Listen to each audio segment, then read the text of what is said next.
할렐루야.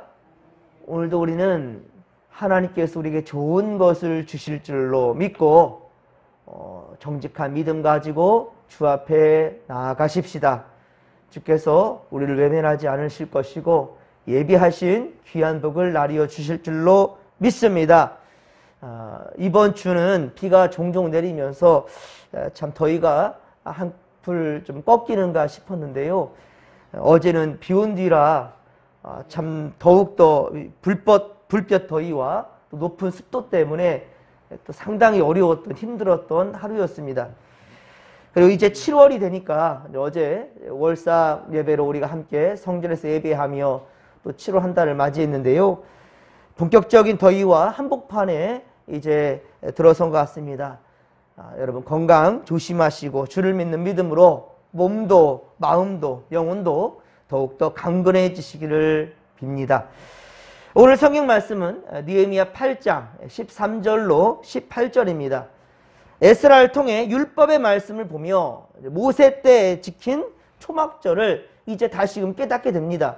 그리고 우리가 이래 동안 다시 지킨 초막절 이야기입니다.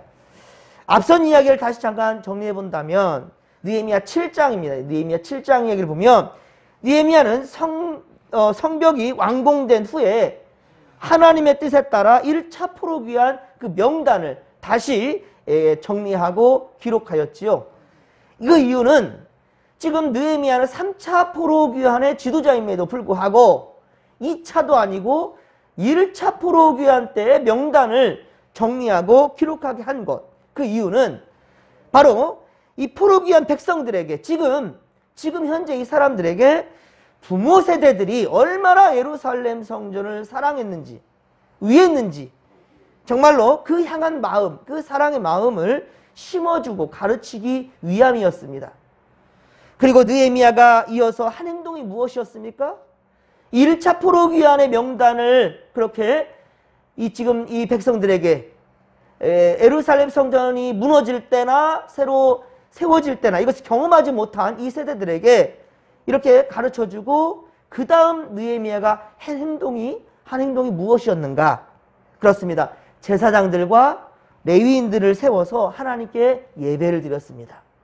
하나님께 예배했단 말입니다. 그 영적 질서를 다시금 세웠습니다. 그리고 특별히 온 백성들을 모이게 한 장소, 자 이것도 중요하다고 그랬죠. 그 장소가 어디였습니까? 느헤미야 8장 1절.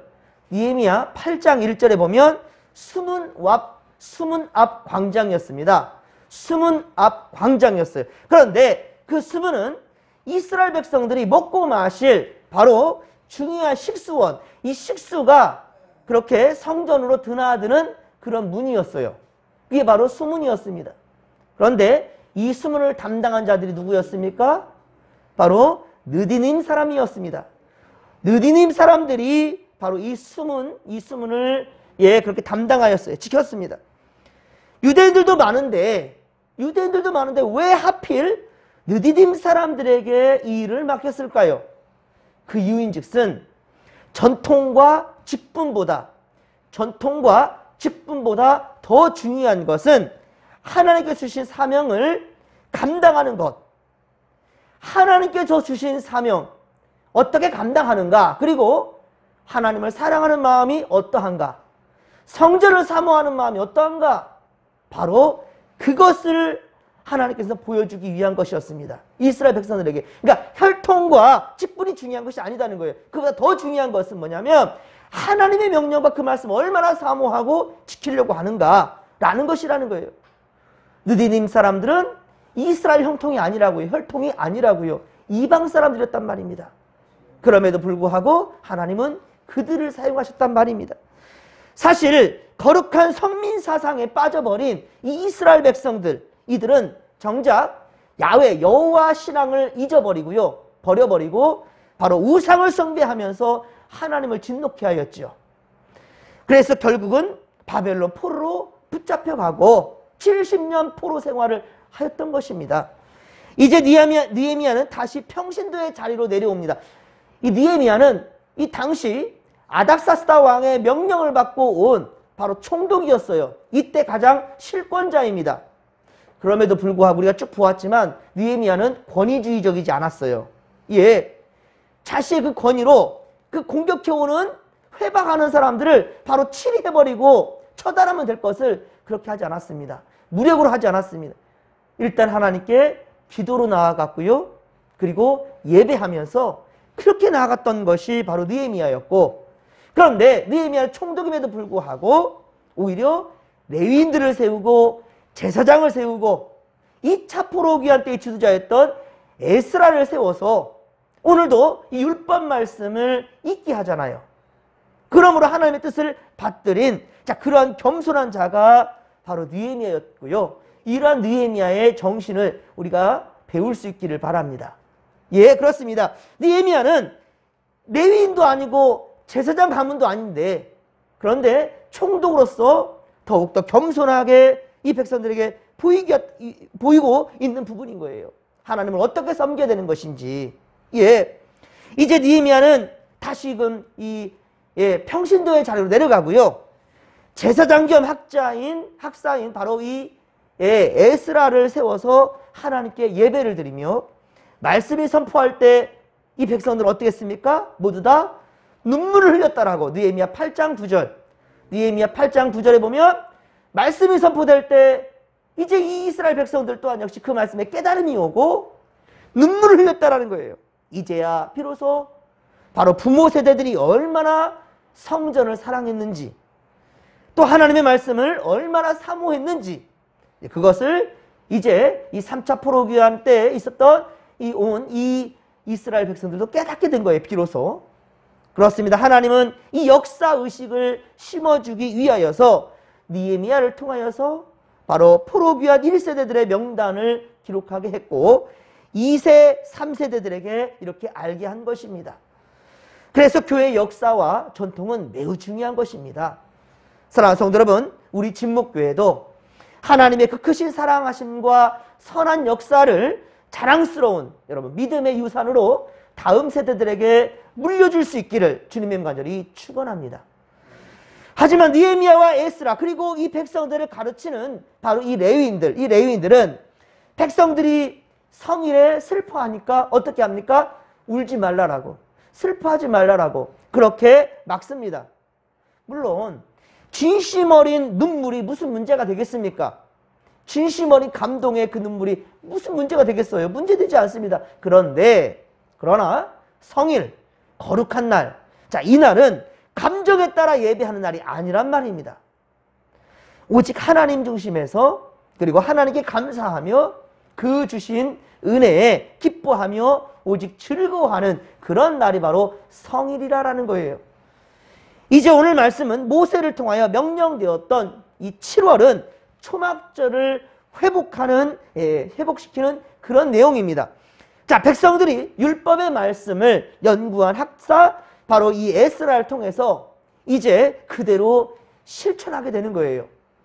15절에 보면 산에 가서 갖가지 나무들을 그렇게 해와서 초막집을 짓습니다. 아니, 멀쩡한 집이 있는데 거기에서 평안하게 생활하지 않고 오히려 그 이스라엘 백성들이 힘들게 살았던 그 믿음의 선배들, 믿음의 조상들이 그렇게 살았던 것을 재현하는 거예요. 왜 하나님이 우리에게 고통을 주는가? 왜 하나님이 우리에게 힘들게 한 이 인생을 허락하셨는가? 자, 그것을 깨닫는 겁니다. 초막절은 이스라엘 백성들이 출굽하여서 가나안 땅에 정착하기까지 그 초막을 짓고 노숙하였던 때, 그때를 추억하는 것입니다. 밤에는 불기둥으로, 낮에는 구름기둥으로 그렇게 지켜주셨던 하나님의 은혜를 잊지 말자는 거예요. 하나님의 은혜를 잊지 말자는 거예요. 그래서 무려 7일 동안이나 이 절기를 지키게 됩니다. 그리고 8일째 되는 날에는 규례를 따라서 이제는 성회로 다 모이는 거예요. 다 흩어져서 그 고난을 맛보면서 그렇게 초막을 짓고 텐트 치고 산 거예요. 집이 있는데 집 안이 아니라 집 밖에다가 혹은 뭐 지붕 위에다가 짓든지 이렇게 밖에다가 텐트를 치며 일주일간이나 살다가 이제는 다시금 모이는 겁니다. 성회로 모이는 거예요. 그것이 바로 18절에 성회로 모였다라고 기록하고 있죠. 오늘 보면 16절에 보면 초막은 그렇습니다. 집 안에 짓는 것이 아니라 지붕 위에도 좋고 집들에도 좋고 뜰 안에도 좋고 하나님의 성전 뜰과 숨은 광장, 예, 이 에브라임 문 광장에도 좋습니다. 일단 집 안 아닌 밖에 이렇게 텐트를 치면서 일주일간 보낸 거예요.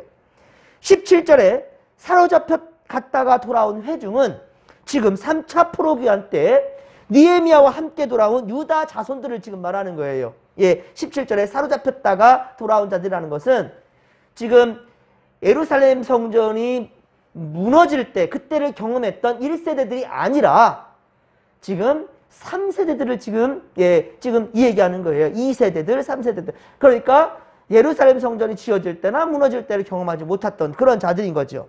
하지만 그들은 철저하게 이제 성전 중심으로 그리고 하나님의 성전을 매우 사랑하게 되는 그들의 변화되는 것을 우리가 보게 되는 겁니다. 이들에게 출애굽은 까마득한 옛 이야기죠. 출애굽은 까마득한 옛 이야기입니다. 그러나 이 일을 통해서 조상들을 지키시고 민족을 지켜주신 하나님의 그 은혜에 감사하고자 하는 것입니다. 우리나라로 말하면 이제 8.15 광복절이나 6.25 전쟁 그 당시를 경험했던 사람들보다도 그 다음 세대들이 더 지금 많아졌지 않습니까?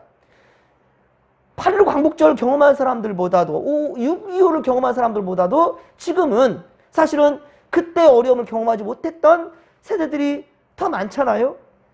그렇지만 이날을 기념하는 것은 바로 그 아픈 역사를 잊지 않으며 다시는 이 땅에 그러한 아픔의 역사가 있어서는 안 된다라는 것을 다짐하는 거죠. 즉 다시 말하면 이스라엘 백성들이 우상을 숭배하고 세상을 따랐던 그 마음 때문에 하나님의 마음대로 하나님 말씀대로 따르지 못했기 때문에 이스라엘이 멸망하게 되었고 그리고 바벨론 포로의 그 아픈 역사가 있었다라는 것. 자, 이런 것을 이제 온몸으로 경험해 보는 거예요. 그래서 바로 이 초막절이 중요한 것입니다. 그 시대를 경험하면서 그리고 하나님의 은혜를 사모하며 감사하는 그런 절기로 보내는 것입니다. 총독 느헤미야는 그리고 학자 겸 이 제사장 겸 학자인 이 에스라는 이 초막절을 여호수아 때부터 지금까지 멈춰 있었대요. 근데 이것을 다시 재현한 이제 다시금 지키고자 하는 거예요. 우리나라 단재 신채호 선생이 있습니다.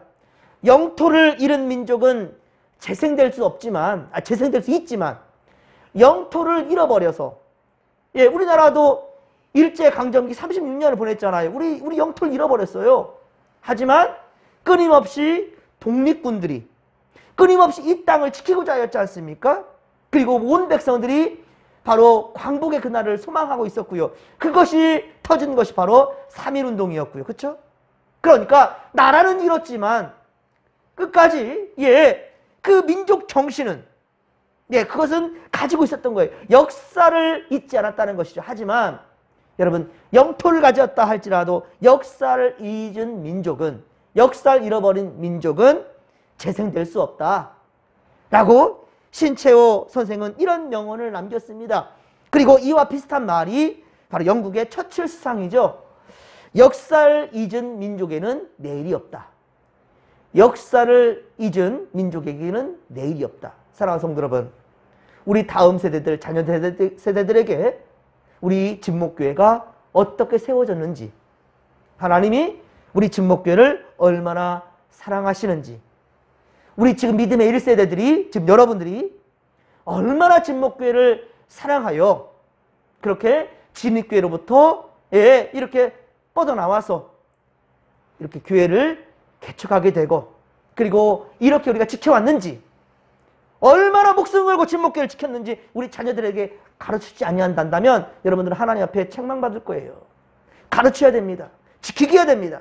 진목교회를 믿음의 유산으로 남겨줄 수 있기를 주님의 간절히 축원합니다. 이 진목교회 역사가 얼마나 중요한지를 알게 해야 된다는 거예요. 사랑하는 성도 여러분, 우리 진목교회 믿음의 역사도 계속되어야 됩니다. 계속되어야 됩니다. 사랑하는 성도 여러분, 부탁드립니다. 애교심이 없으면, 여러분 교회를 사랑하는 마음이 없으면 교회 절대로 부흥하지 않습니다. 성장하지 않습니다. 그건 새빨간 거짓말입니다. 내가 사랑하지 않는데 누가 진목교회를 사랑합니까? 우리 진목교회 주변에 사는 사람들, 불신자들이 갑자기 진목교회 와가지고 오, 진목교회 사랑해요 그럴까요? 새가족이 왔는데 제절 정착할 수 있을까요? 새가족이 오면 일단은 지금의 우리 성도들을 바라봅니다. 보니까 교회 별로 사랑하진 않아요. 여기 뿌리를 내릴 필요가 없겠네? 떠나버리게 되겠죠. 교회 애교심이 없으면 교회 부흥하지 않습니다. 절대로 교회 성장하지 않습니다. 부탁드립니다. 부탁드리건대 교회를 많이 사랑해 주십시오. 사랑하십시오. 이건 주의 명령입니다.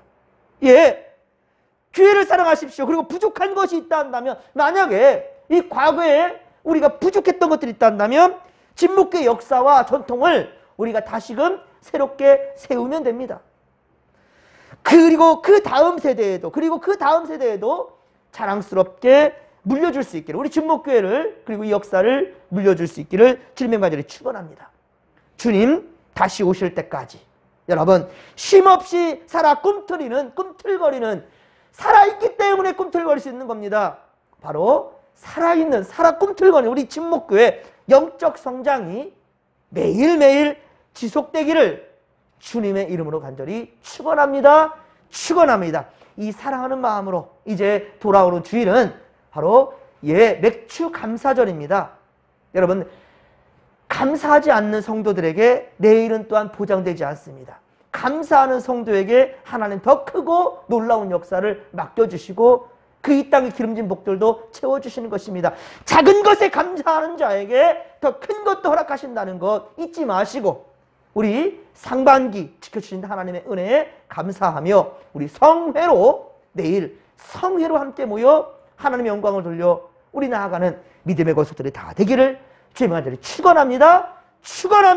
주여 삼차 부르며 기도하며 나갑니다. 주여.